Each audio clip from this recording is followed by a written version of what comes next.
projet est donc porté par ces différents partenaires fondateurs, comme je l'ai dit déjà, donc d'une part Biogé, qui est l'initiative, une fédération initiative de Marc André Sellos, le collectif Zoépolis, porté, initié par Nicolas Roche, qui est présent avec nous derrière, devant plutôt ces grandes lignes rouges là que vous voyez. Mhm. L'Université de la Terre, donc portée par Jacques Hubrecht, qui a 20 ans cette année, je crois, et puis l'Institut Michel Serres, donc voilà pour les quatre fondateurs.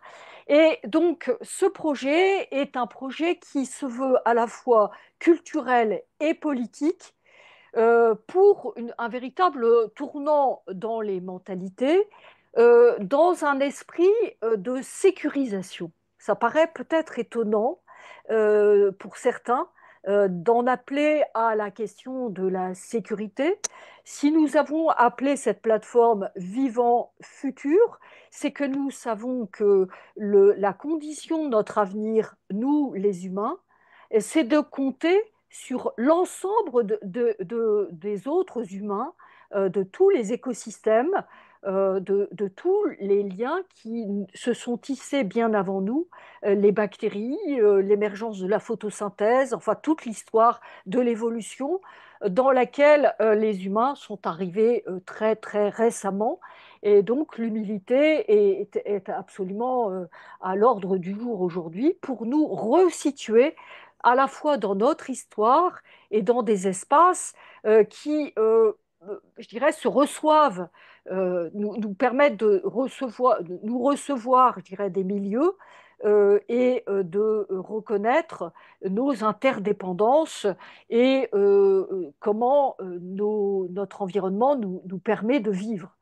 Ça veut dire identifier tout ce dont nous dépendons, comme l'avait très bien décrit Bruno Latour. Donc, c'est une invitation en trois points que nous faisons avec cette plateforme.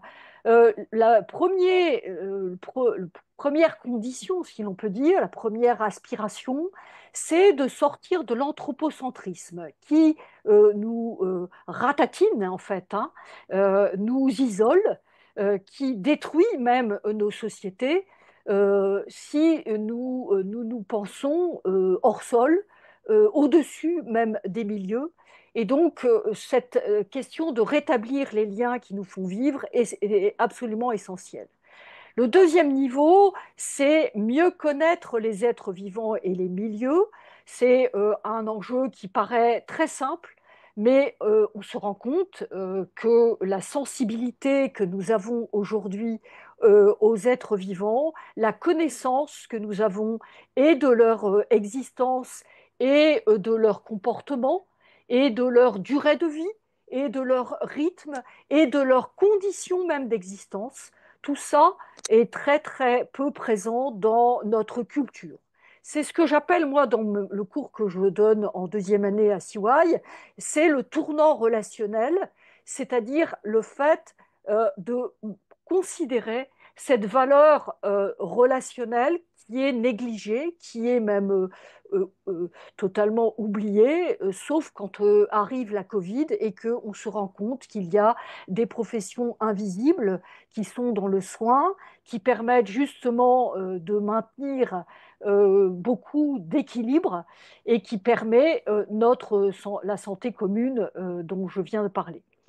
Le troisième niveau, qui amène à davantage la dimension politique, c'est qu'à partir du moment où on a ces deux premiers piliers qui sont ici, eh bien, on a un développement, une nécessité de revoir nos manières de produire, puisque aujourd'hui, l'innovation, la manière de penser la production néglige les impacts, néglige ce que nous faisons à la biodiversité.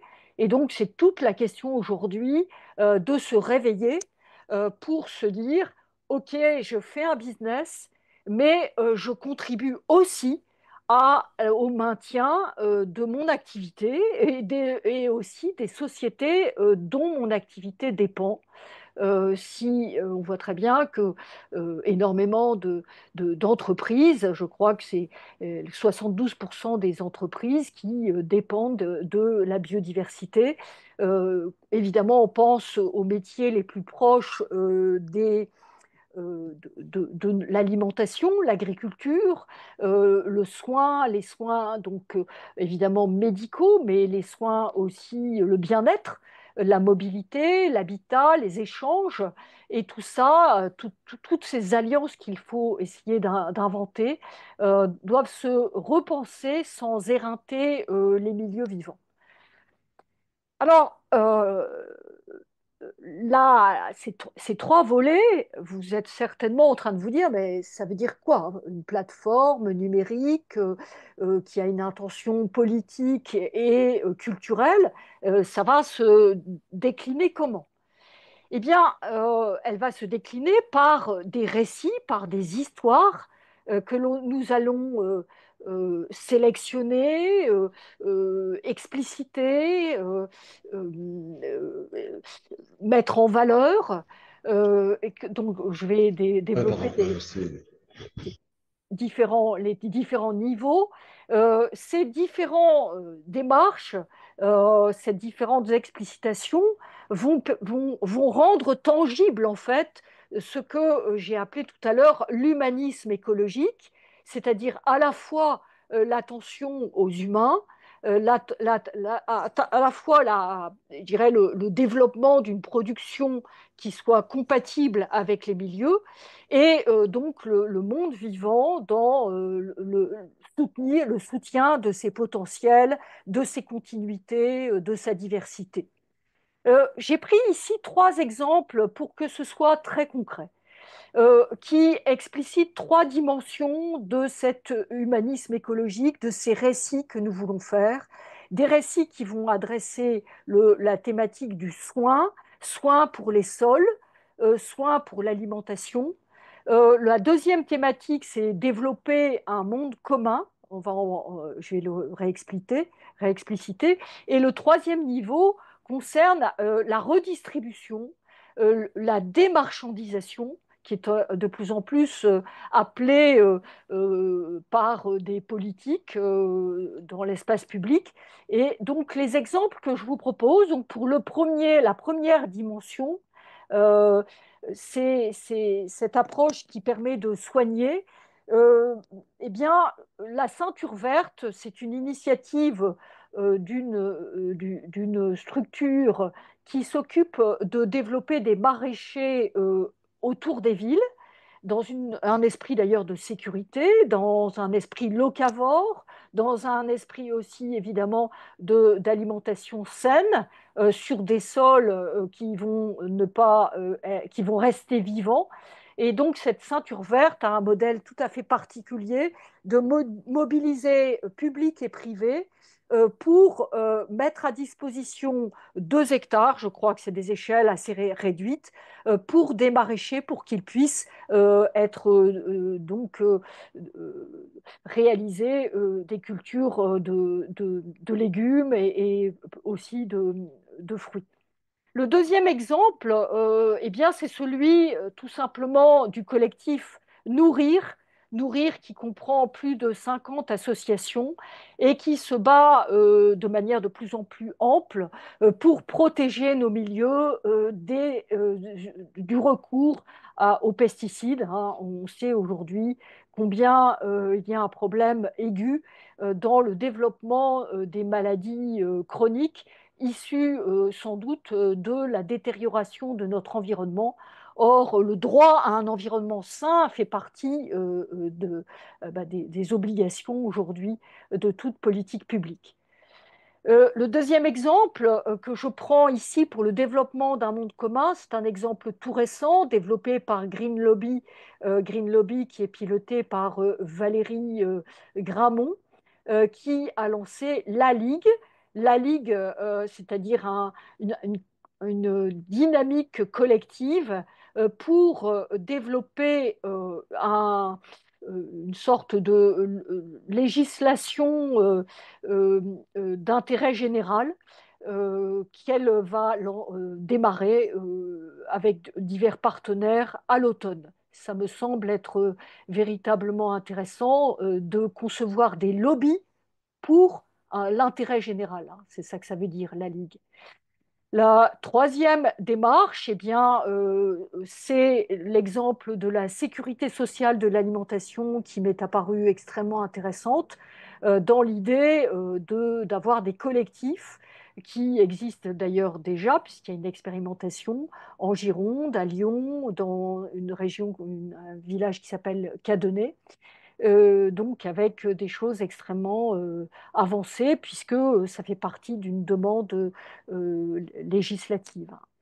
Donc, vous voyez, relier une santé planétaire pour s'adapter au long terme, fédérer la diversité des dimensions contributives, rendre visible la pluralité des savoirs situés et reliés, et ici un terme un peu peut-être pas familier pour certains, pluriversé, c'est-à-dire plurivers, hein, comme il y a l'univers, on peut étendre au plurivers les modes de coopération, valoriser la robustesse.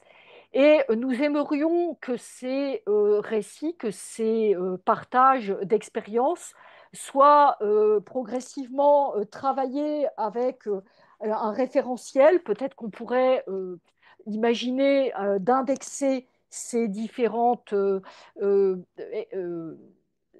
expériences par euh, des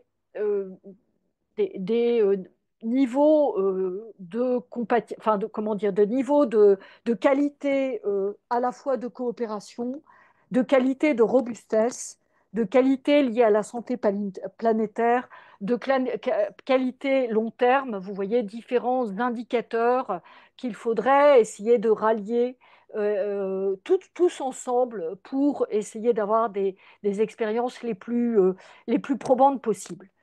Tout cela, je vais en terminer, ça va se faire avec des partenaires qui sont en train de se manifester progressivement. On est au tout début. France, Ville et Territoire Durable nous a donné son accord. Je crois que Tara Océan, la Fondation Tara Océan est aussi en train de se manifester. On a sollicité beaucoup d'autres structure dont Jean-Jacques pourra nous reparler juste ensuite. On compte sur des contributeurs, rédacteurs réguliers ou pas réguliers, selon les envies de chacun, un conseil collégial qu'on va constituer. Évidemment, des financements qu'on va chercher du côté des mutuelles, des fonds d'investissement orientés vers la biodiversité, peut-être vers le monde, effectivement, des gens soucieux des risques, on sera attentif aux appels à projets pour voir qu'est-ce qui peut être entré dans notre scope, si je puis dire, avec une ouverture prévue en janvier 2026. Voilà, donc j'en ai terminé sur ce premier volet. Je vais déjà remercier Marc-André Sellos qui va s'exprimer juste après Jean-Jacques, Olivier Amand ensuite, puis Nicolas Roche et Jacques Vibrecht que je représenterai tout à la fin de ces expressions. Voilà, je vais laisser la parole à Jean-Jacques. On va aller assez vite pour vous permettre de vous exprimer dans la dernière partie de cette présentation. Merci Dorothée. Oui, alors donc pour parler des quelques partenaires qu'on a commencé à approcher, donc très très rapidement, effectivement on a approché Tara Océan, donc qui a manifesté un intérêt. Tout ça se met en place progressivement. Il y a des structures qui sont représentées ce soir, hein, je crois, comme la Fabrique des questions simples, le Dialogue en humanité, le collectif Transition citoyenne. Voilà, je ne vais pas faire la liste parce que c'est trop tôt, mais l'idée c'est en fait, de regrouper un certain nombre de collectifs, d'associations, de structures qui sont déjà actives sur le territoire. Pour prolonger un peu le propos de Dorothée, l'idée de ces initiatives que l'on veut sélectionner, non pas recenser de manière exhaustive, mais que l'on veut mettre en valeur, c'est d'essayer de voir en quoi ces initiatives sont transformatrices, c'est-à-dire au sens de l'IPBES, hein, Nicolas va y revenir, c'est-à-dire quelque chose qui transforme la société dans le sens d'une prise en compte des, des, des besoins écologiques, des besoins des écosystèmes et des besoins des humains. Il y a quatre grands critères hein, en fait, qui sont associés à cette idée de transformation des initiatives. Les initiatives transformatrices, hein, qui peuvent être de tout type, hein. Ça peut être des collectifs qui se manifestent, comme l'a dit Dorothée, sur un territoire pour une meilleure alimentation. Ça peut être des textes écrits par des chercheurs, ça peut être des conférences, toutes sortes d'initiatives. Il y a en fait, quatre grands critères que moi, sur lesquels j'aime bien insister, c'est l'idée de co-bénéfice. C'est-à-dire qu'en général, quand on prend une initiative, on ne s'aperçoit pas que tout de suite que l'initiative qu'on prend, elle a des bénéfices multiples en fait qui apparaissent au fil du temps. Bon, l'alimentation, il est clair elle a des bénéfices quand elle est une alimentation qui se veut respectueuse du vivant. Elle est bénéfique pour la santé des écosystèmes et évidemment pour la santé humaine. Inversement, une meilleure santé humaine est protectrice des écosystèmes. La démocratie est aussi une source d'une meilleure sécurité, une sécurité alimentaire, une sécurité physique, etc. Donc on voit que dans tout projet, il y a des co-bénéfices qui méritent d'être mis en valeur et d'être un peu décortiqués pour comprendre comment ça fonctionne. Une deuxième chose qui est importante dans ces initiatives transformatrices, c'est qu'elles traduisent des valeurs partagées. Et en fait, dans tous ces projets, on s'aperçoit qu'il y a des valeurs communes qui sont extrêmement fédératrices et qui motivent les acteurs qui y participent. Elles expriment aussi des besoins, et ces besoins peuvent être satisfaits par ces projets. Et ça, c'est aussi très important parce que très souvent, dans beaucoup de projets, les besoins des populations ne sont pas du tout pris en compte, ce qui crée des frustrations et des insatisfactions qui mènent à la montée du Front National. Et puis, elles sont souvent construites selon des conceptions, des designs, des façons de faire qui sont originales, intéressantes, inédites parfois, et qui méritent justement d'être aussi comprises pour éventuellement voir en quoi elles peuvent être transposées ailleurs. Et donc l'idée de cette plateforme, c'est de s'inspirer des initiatives existantes sur le territoire pour voir en quoi elles peuvent être intéressantes, transformatrices et éventuellement transposées dans d'autres endroits pour pouvoir essaimer, hein. Donc l'idée, c'est que cette plateforme serve un petit peu de repère, de point de ressources pour amener d'autres acteurs à s'en saisir et à eux-mêmes mener de nouvelles initiatives. Voilà, c'est ce qu'on espère. Pour cela, on aura besoin de vous et on aura besoin de partenaires et on en dira un mot tout à l'heure. On aura aussi besoin d'un financement. On en dira un mot en conclusion tout à l'heure. Donc je laisse la parole. Alors je ne sais pas ce que tu avais prévu, Dorothée, dans l'ordre, si c'est Marc-André qui commence ou Oui, c'est Nicolas. alors je ne Peut-être que sais pas, Marc-André, est-ce c'est que... Marc-André. Oui, On a vu. Oui, je suis là. Je ne sais pas si vous me voyez. Oui, oui, on vous voit. merci, merci d'être avec nous. Bon, alors j'espère que le son ne va pas être trop mauvais. Je suis au cœur des vacances, donc je voulais d'abord vous féliciter de cette initiative et puis vous dire que effectivement, c'est des initiatives de mise en réseau dont, à mon avis, on a besoin parce qu'il y a des bonnes volontés partout et dans des domaines qui sont extrêmement en silo les uns et les autres. Et donc, effectivement, c'est assez intéressant de mettre en relation les gens. C'est d'ailleurs, et c'est le centre de ce que je voudrais vous dire, le cœur de l'initiative Biogé, qui a été fondée en 2020 par la convergence à la fois du Muséum d'histoire naturelle, d'académies comme celle des sciences, d'agriculture, de médecine. Il y a 6 académies chez nous, une soixantaine de sociétés scientifiques, des associations de citoyens, et puis des gens de domaines très très variés, comme les journalistes de l'environnement ou les juristes de l'environnement, de façon à créer ensemble quelque chose qui se veut être la voie des sciences du vivant et de l'environnement en France. Et non seulement ça, mais qui veut porter cette voie vers trois objectifs. Le premier, c'est de sensibiliser nos concitoyens, au fait, et là, on n'est pas forcément très bien placé pour le faire.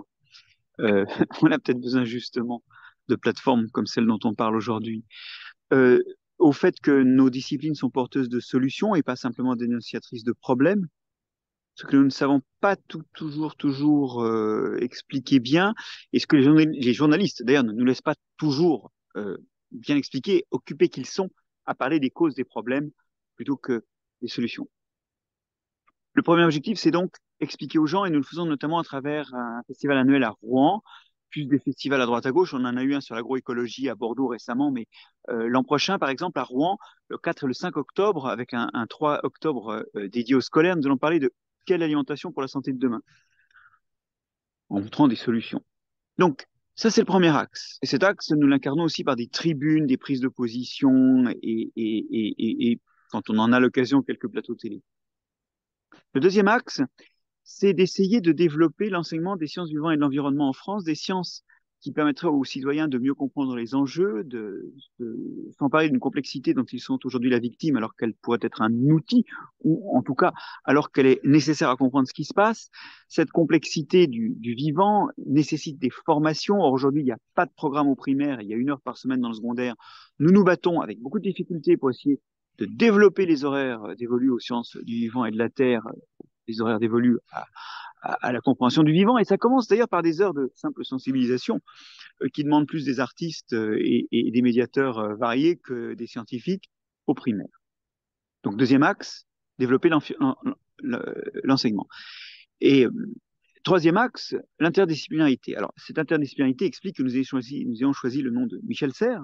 Revoilà de nouveau Michel Serres, avec son ouvrage éponyme.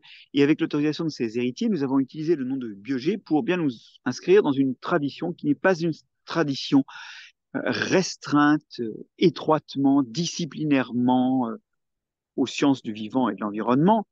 Nous voulons de l'interdisciplinarité. Nous le voulons d'ailleurs dans les items qui précèdent. Dans notre communication générale pour le grand public. À Rouen, par exemple, on aura des chefs, on aura des agriculteurs, on aura des industriels. On veut tout le monde autour de la table. On ne veut pas que des scientifiques. D'ailleurs, la science n'est pas appelée à gouverner ce pays. Simplement, ce pays n'est pas authentiquement gouverné sans science. C'est un peu différent. Donc, l'idée, c'est donc de faire vivre l'interdisciplinarité dans nos rencontres annuelles de Rouen, de le faire vivre aussi dans l'autre item qui est l'enseignement, et nous voudrions qu'il y ait chaque année des objets du programme qui soient communs à plusieurs disciplines et qui les forcent à travailler ensemble pour donner du sens, je ne sais pas moi, à l'alimentation, à la sexualité, au climat. Il faudrait vraiment que chaque année, les professeurs de 2 ou 3 disciplines soient obligés, par plusieurs fois, de se pencher ensemble sur le même objet des programmes. Cette interdisciplinarité, donc, qui justifie le choix de Michel Serres comme père spirituel d'une part, et qui vaut bien d'être justement avec vous ce soir dans un programme qui embrasse largement, cette interdisciplinarité, disais-je, il y en a putain de marre d'entendre ça depuis que je suis jeune. C'est fini, ces espèces d'objurgations. Ah oui, il faut être interdisciplinaire, transdisciplinaire. Oui, non, mais la transdisciplinarité, c'est pas comme l'interdisciplinarité. Il y en a marre. On apprend à nos jeunes à loucher, c'est-à-dire à regarder plusieurs facettes du monde et à avoir des visions du monde qui ne se recouvrent pas d'une discipline à l'autre. C'est mutilant, quoi. Ça fait qu'aujourd'hui, l'économie croit excessivement à des choses comme la compétition, alors que le biologiste sait bien ce que ça a de dangereux. Ça fait qu'aujourd'hui, les biologistes sont foutus d'aller chercher des histoires d'humains et des faits dans la géographie pour alimenter leur discipline, et ça fait que nous nous ballons donc tous en silo. Bon, si vous voulez, le secteur d'interdisciplinarité, moi je m'énerve un petit peu parce que on entend ça tout le temps, puis c'est une espèce de chansonnette, quoi. C'est la musique d'ambiance. Bah non, il faudrait que ce soit plus que l'ambiance. Alors, pardonnez cet énervement, mais aujourd'hui, on a quand même parmi nos membres des gens qui se plaignent que pour être juriste de l'environnement, quand on a fait une thèse, eh ben, on ne sera jamais habilité par les écologues qui diront non, le droit de l'environnement, c'est pas chez nous, ni par les gens du droit qui diront non, c'est pas chez nous. L'habilitation, la qualification, pardon, la qualification, je vous rappelle, c'est un titre nécessaire pour passer les concours de maître de conf. Ce qui fait qu'aujourd'hui, il n'y a pas de vivier. Ah, ça a coupé. Attention, Marc-André, le micro est coupé. Ça a coupé. Problème. Ça a Oui, coupé. Ce qui fait que. Bah, alors, je ne sais pas où est-ce que ça a coupé, mais l'idée, c'est que c'est un des endroits où on est mutilé par cette absence d'interdisciplinarité. Et donc, les objectifs de Biogé peuvent donc se résumer en des objectifs pédagogiques pour la jeunesse, pédagogiques pour le grand public et une volonté d'interdisciplinarité. Nous avons un site web, je ne sais pas si Nathalie Campion a pu nous rejoindre, qui est notre déléguée générale. Nous sommes à la disposition de tous ceux qui veulent en Je savoir suis plus, là. mais tout est sur le site web. Ah oui, bon, bah, Nathalie, voilà, parce que j'ai dit à Nathalie, connecte-toi vite, il y a 10 minutes. Donc, il y a eu comme un problème de communication interne dont le président de Biogé doit s'excuser auprès de tous. Mais je suis content d'être avec vous malgré la situation de vacances où je suis parce que je pense que votre objectif est important. Et là-dessus, je vais vous restituer l'antenne. Et merci à Nathalie d'être là. Merci beaucoup, Marc-André, et la vigueur de vos propos, la présence de Nathalie, tout ça est très prometteur. Nous sommes ravis et nous allons avoir encore et toujours Michel Serres avec Olivier Amand qui va prendre la suite, qui lui est aussi en mouvement. Vous êtes des mobiles. Olivier, c'est à toi. Eh ben, merci Dorothée. Alors je suis arrêté au bord de la route, hein. Je ne conduis pas là, parce que sinon ce ne serait pas possible. Mais donc en effet, je suis en route. Alors donc très heureux de participer à cette initiative et de la soutenir. Et comme Marc-André, je pense que ça fait partie des projets nécessaires dans le monde qui vient. Pour moi, si je le dis un peu brutalement, aujourd'hui nous sommes dans un monde dans le culte de la performance, comme je le dis dans à peu près toutes mes conférences. Et donc, dans ce monde de la performance, le modèle, c'est la machine. Donc, là, actuellement, je suis dans une machine, d'ailleurs, donc j'incarne ça parfaitement. Eh ben, la machine, c'est un petit peu le contraire du vivant. C'est quelque chose qui a été construit pour être performant en top-down. Ce n'est pas émergent, c'est pyramidal, etc. Et donc, ça casse. Un objet, c'est fragile. Un être vivant, c'est vulnérable. Ça se soigne. Eh ben, on est exactement dans ce moment-là où actuellement, dans différents modèles, le modèle de la machine l'a emporté sur à peu près tout le reste. On va faire de l'IA, on va faire du transhumanisme. En fait, on veut guérir la mort, hein. C'est ça que il y a des projets comme ça. Donc, on est dans le moment de la machine.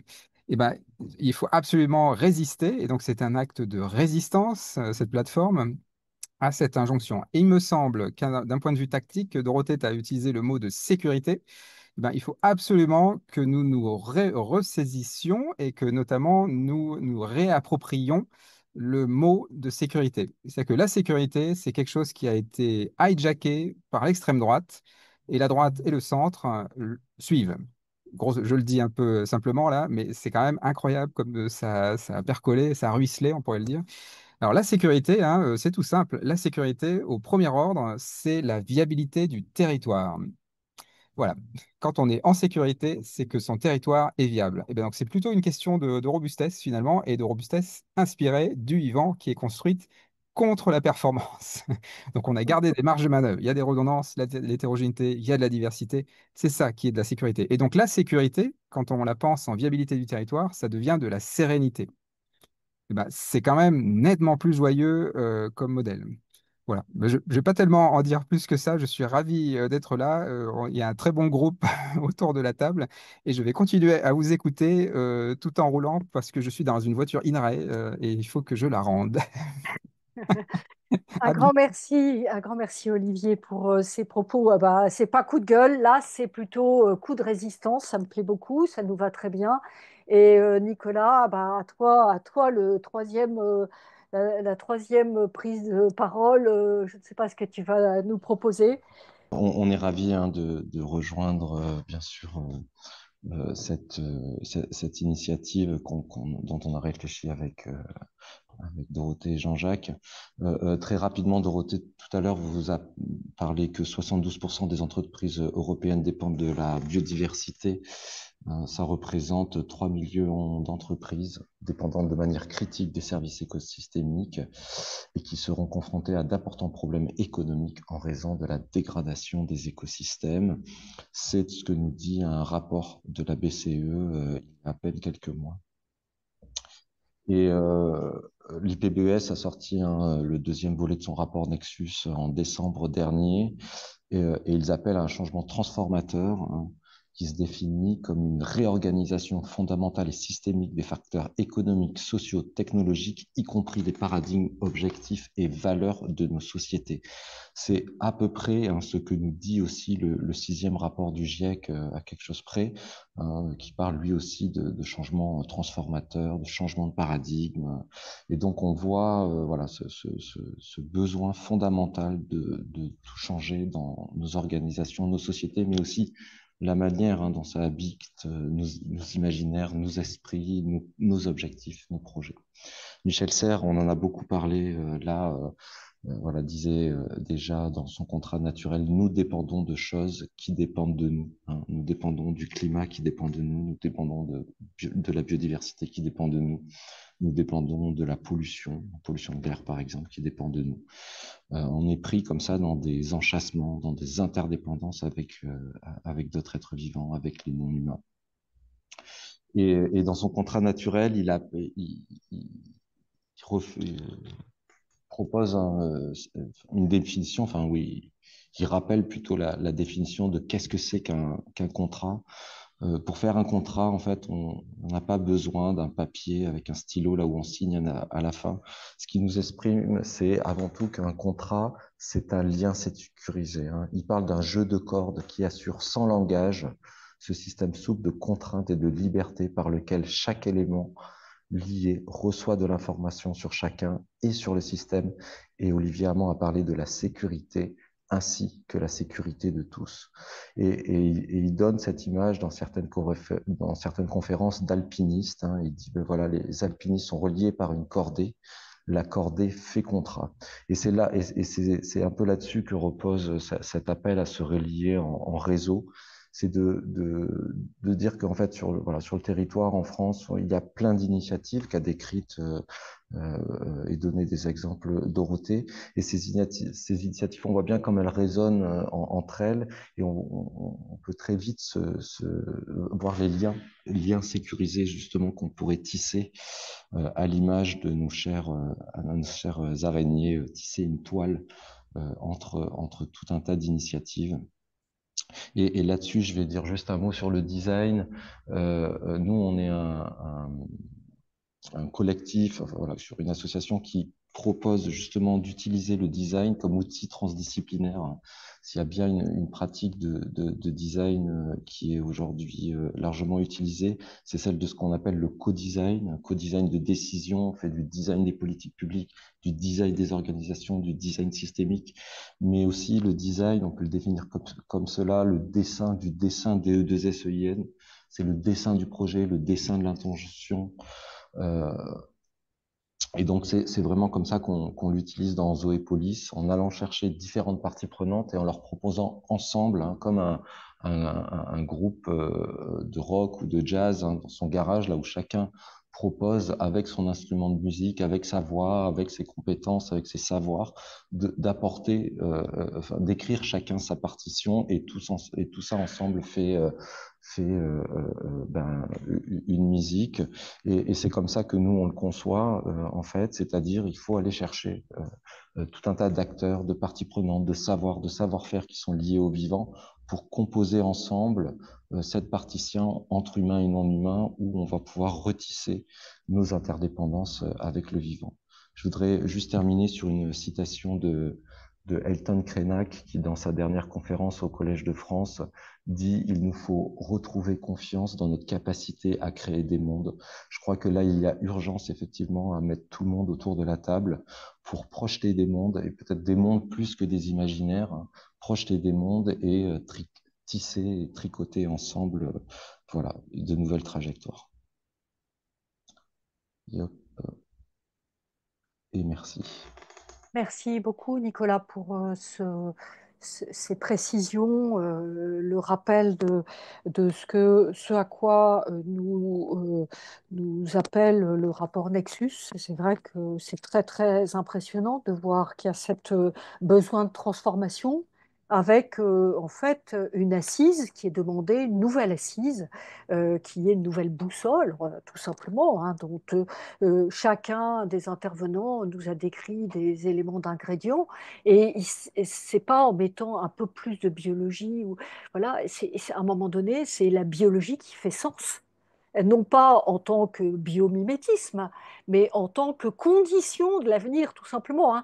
Donc c'est absolument considérable. Et je rappelle toujours que ça fait plus d'un siècle que des auteurs nous ont invités à cela, que ce soit Élisée Reclus, mais Marx avec la rupture métabolique, puisqu'il avait très bien vu que le système productif allait être en rupture.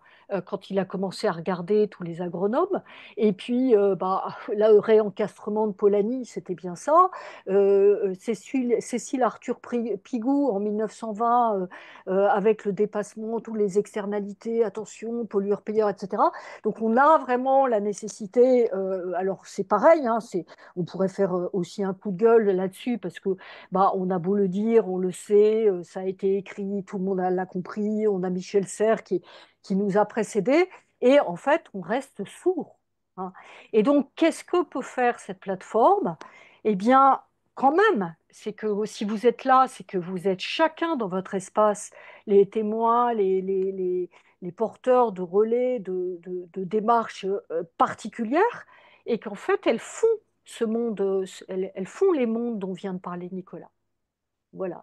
Donc, c'est aussi ce qui a exprimé le dernier événement de Jacques Huybrecht, donc qui a travaillé sur ces universités de la Terre, la dernière en mars dernier, nature égale futur, qui, lui, vise à faire le pont, c'est plus que de l'interdisciplinaire, c'est faire le pont entre la nécessité du maintien des écosystèmes, quelle prise en compte par le monde économique. Et c'est bien pour cela que lui aussi regrette de ne pas être là, mais nous aurait dit combien il est attaché à aller dans cette direction de sécurisation de l'avenir par le vivant.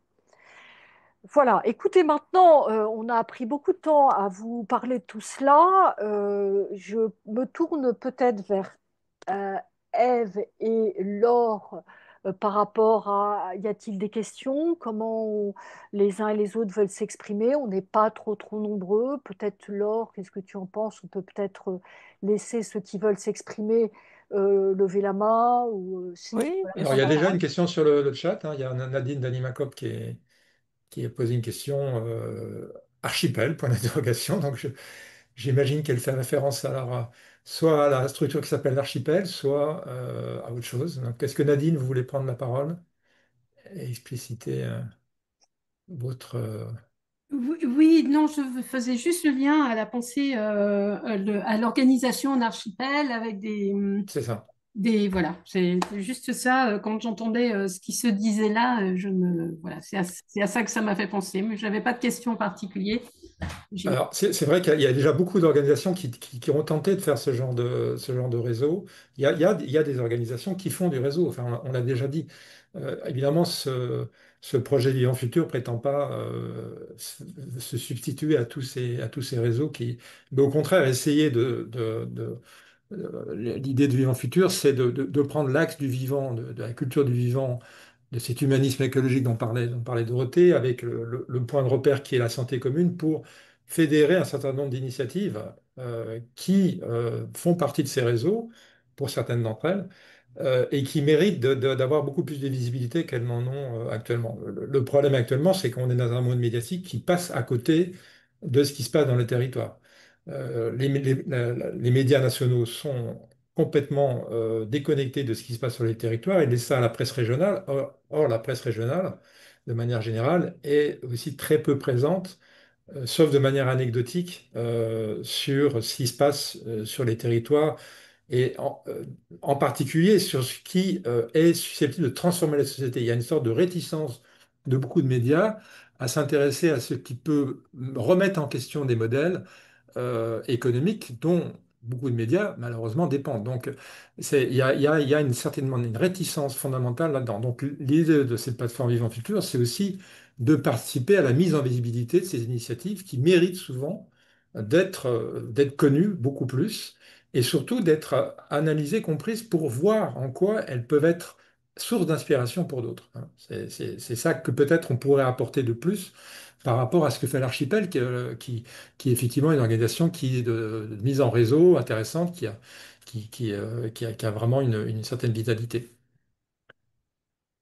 Chloé Coursager nous demande si la plateforme est un média.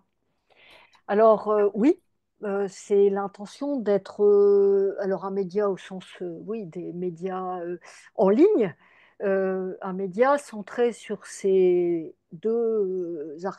articulation vivant futur, à travers les expériences qui sont proposées par des contributeurs, expériences qui seront analysées, pour lesquelles on essaiera de donner des caractéristiques transformatives. Ce qu'on voudrait, c'est que en les présentant, elles donnent le paysage en fait du monde à venir, du monde qui est en train de se structurer différemment, avec des valeurs qui ne laissent pas de côté le monde vivant, avec des valeurs qui articulent l'intérêt des humains, des non-humains, avec vraiment une patte qui soit non pas de l'interdisciplinaire, qui effectivement est un mot éculé, mais avec une patte qui est dans l'intermédiation, intermédiation, qui a un caractère à la fois très démocratique, hein, enfin, de la vie démocratique, mais aussi l'intermédiation avec des choses qui sont pas forcément uniquement entre les humains.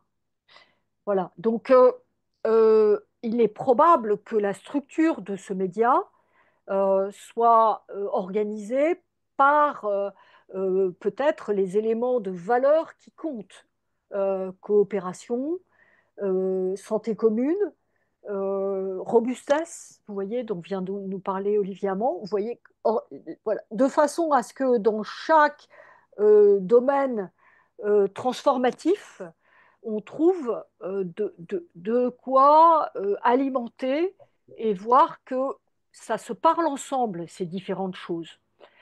Le souci que nous avons, c'est que nous cherchons depuis pas mal de temps dans tout le réseau, vous savez, de la régénération, des sortes de repères.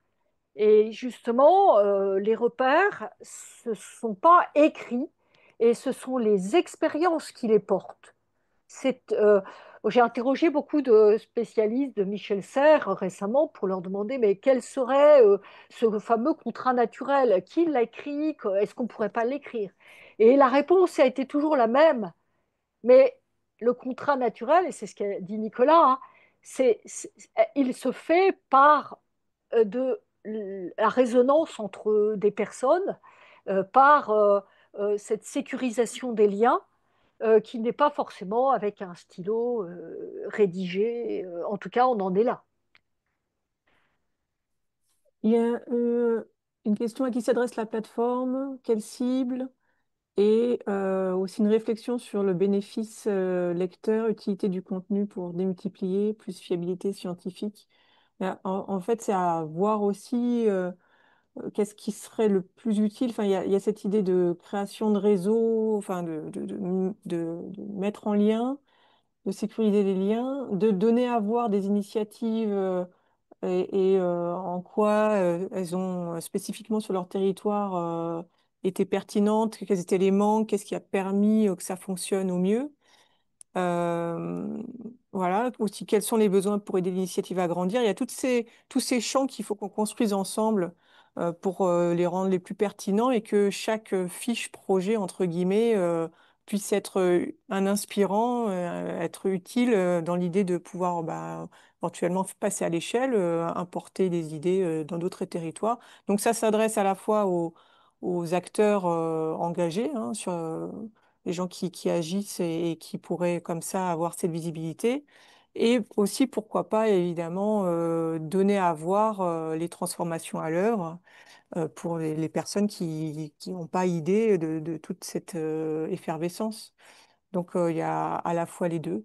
Et après, sur comment sécuriser les liens, comment faire réseau, là, c'est des choses à réfléchir parce que une plateforme, ça reste un outil numérique et il n'y a rien de tel que de se rencontrer en vrai, boire un verre ensemble, se rencontrer une deuxième fois, rediscuter, qu'est-ce que tu fais, etc. Pour vraiment se dire qu'on va faire des choses ensemble. Donc, comment on peut, d'une manière assez simple, pas forcément une usine à gaz, mais connecter sur les événements existants, recréer des temps en plus, il y en a déjà tellement, tout le monde fait plein de choses de son côté. Donc, comment créer de la convergence sur ces temps-là et penser peut-être juste quel est l'interlocuteur réseau dans mon organisation qui pourra permettre de connecter. Voilà, il y a des idées comme ça qui seront à co-construire parce que vous aurez sans doute plein de bonnes idées pour que tout ça fonctionne. Oui, il y a le terme fiabilité scientifique là, qui est amené par Chloé Mm. Corsaget. Un mot là-dessus, Dorothée en a parlé un petit peu. L'idée, c'est effectivement d'avoir une sorte de grille d'analyse. Alors, je n'aime pas trop ce terme, mais l'idée, c'est d'avoir un certain nombre d'indicateurs qui permettent d'analyser ces initiatives, alors sans surplomb. Hein. Ce n'est pas l'idée d'évaluer d'une façon complètement extérieure ces initiatives comme si on était des juges. C'est pas du tout l'idée. Hein. C'est l'idée de plutôt de les valoriser, de voir par des indicateurs qu'il faudra co-construire en quoi elles sont transformatrices et en quoi elles sont éventuellement transposables, en tout cas inspirantes. Et c'est ça, en fait, c'est une démarche qui se veut scientifique, qui se veut rigoureuse, qui se veut fondée sur des indicateurs qui ont une validité scientifique. Hein. Ça, c'est clair. Donc, il y a effectivement derrière cette plateforme l'idée d'une fiabilité, c'est-à-dire que les informations qui seront données auront une fiabilité qui sera d'ailleurs assise sur un conseil, un ensemble de conseillers pour certains d'entre eux, des scientifiques, mais pas seulement, c'est-à-dire aussi des gens qui sont des spécialistes de certains domaines de la transition écologique sans être forcément des scientifiques au sens classique du terme. Je laisse Dorothée répondre peut-être pour les questions qui suivent. Quels sont les besoins pour aider l'initiative à grandir? Oui, Dorothée, tu veux en dire un mot? alors, il y a plusieurs choses que je voudrais évoquer. Quand on a commencé à penser à cette plateforme, ce qui nous animait, enfin, ce qui motivait notre démarche, c'est de constater que un embarras quand il s'agit du vivant. On a tous vu la question du carbone traitée dans les entreprises, etc. Et quand on arrive dans le monde très complexe du vivant, de la biodiversité, ça devient quelque chose de systémique, hein, évidemment, tout est interdépendant. Et ça donne, je dirais, un peu une difficulté d'appréhender de manière claire qu'est-ce qu'il y a à faire. Parce que soit vous allez décrire votre empreinte sur la biodiversité, soit vous allez essayer de voir comment je contribue, donc ça veut dire déjà comprendre, ou alors vous allez vous dire, bah, ok, et ça on l'a vu dans l'école de design où nous enseignons, c'est que bah, les designers aujourd'hui, ils font moins mal, ils essayent de faire moins mal au sens, vous voyez, hein, d'enlever les pollutions, de faire de l'éco-conception, de faire de l'économie de la fonctionnalité, donc en valorisant les services. Bon, mais en fait, ça n'adresse pas le changement de valeur, comme l'a très bien compris Olivier Hamon, parce que la robustesse est d'une inspiration mais colossale, puisqu'il s'agit en fait de se mettre en situation d'être résistant en situation fluctuante. C'est ce que fait le vivant, il a cette robustesse de souplesse du roseau versus le chêne. Enfin voilà, et donc il y a là une attente. Et ça, si on veut parler des besoins, il y a une attente à nourrir les enseignants de repères quand on est dans ce monde-là, en se disant, bah, si je veux parler de vivant, de régénération, de robustesse, de santé commune, où est-ce que je vais aller? Alors, voilà, chacun va. Nous, on ne cherche pas à tirer vers telle ou telle chose. Ce qu'on voudrait, c'est être intégratif. C'est-à-dire que avec seulement 4 ou 5 éléments de repère, on se dise à chaque fois, ah bah là, on entre dans un autre monde. Si on est robuste, si on vise la santé commune, si on est dans la coopération, si on ouvre vraiment la coopération, c'est ça, ouvrir à des acteurs. Et d'ailleurs, merci à Benoît pour sa question sur l'ouverture vers le nord, la Belgique, tout à fait intéressant, puisqu'en plus, je crois que Corporate Régénération collabore avec Olivier Hamon sur la robustesse. Enfin, il y a beaucoup de tissus qui se rejoignent, et en fait, ça devient très important de rendre tangible ce réseau-là spécifique, c'est-à-dire pas le réseau du développement durable, pas le réseau voilà, de la responsabilité sociale des entreprises, pas le réseau de, je sais pas, enfin, c'est très spécifique de comment on fait en considérant le monde vivant, tout simplement. Alors, vous le savez, hein, avec Jean-Jacques, on a beaucoup travaillé sur la comptabilité écologique. C'est dans le même esprit, en fait. On essaye de voir comment est-ce qu'on peut avoir un geste qui comporte des dimensions qui vont presque suffire en nommant peut-être quatre ou cinq éléments. Et c'est ça qu'il va falloir bien retenir et structurer pour cette plateforme avec des rubriques qui vont être explicites justement de ces dimensions fondamentales. J'espère que je suis assez claire. Les besoins, alors pour aider l'initiative à grandir, on va vous proposer de répondre à un petit questionnaire pour nous dire comment vous avez envie de poursuivre cet échange aujourd'hui et peut-être vous impliquer. On est à la croisée de réseaux assez importants. À nous quatre, vous avez entendu, les quatre organisations sont extrêmement ouvertes vers énormément de monde et en même temps très axées sur des dimensions de résistance, comme l'a dit Olivier Hamon, de changement en fait de boussole. On va compter sur vous, on va compter sur nos réseaux et on va essayer de les structurer, sans doute en organisant des sous-groupes peut-être de fabriques de valeurs que j'appelle fabriques de valeurs territoriales ou collectives, de fabriques de valeurs de protection du monde vivant. Enfin, il faudra trouver le terme, il faudra avoir un groupe peut-être plus spécifiquement sur la robustesse, je ne sais pas, enfin, on va faire des sous-groupes et on va structurer ce travail en commun. Voilà comment je réponds aujourd'hui à cette question. Voyez-vous un intérêt d'associer la communauté belge? Oui. Une extension au nord et à sa diversité aurait-elle du sens?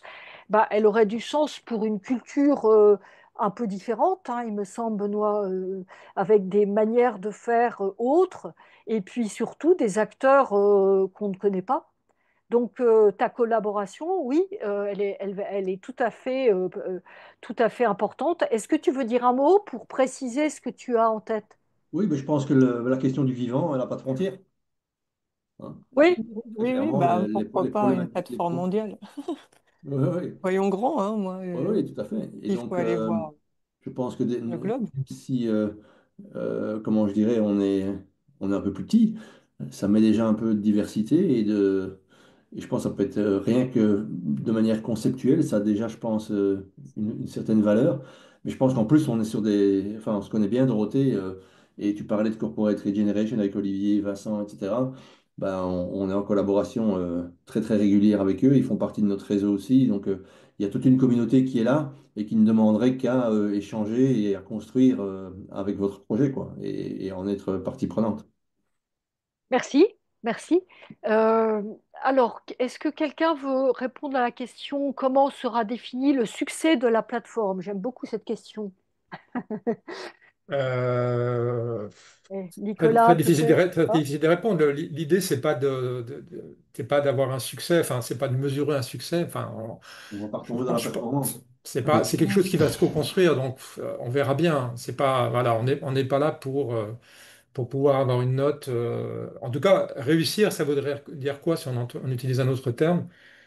Ça voudrait dire être utile dans la transformation de la société dans une redirection écologique, on va dire, qui prenne vraiment en compte le vivant, les besoins des espèces vivantes, l'idée de santé commune. Voilà, c'est ça qu'on pourrait qualifier éventuellement de succès. Comment ça pourrait se mesurer? Franchement, j'en sais rien aujourd'hui, mais il y a peut-être des spécialistes de ce type d'évaluation qui pourront peut-être en Moi, parler. je Nicolas, vas-y. reprendrai bien, enfin, je te rejoins tout à fait, Jean-Jacques, hein. Moi, je pense qu'il faut qu'on se base sur les principes de la robustesse, à savoir créer ces liens sécurisés, forts, construire de la confiance par rapport à ce que disait Benoît juste avant.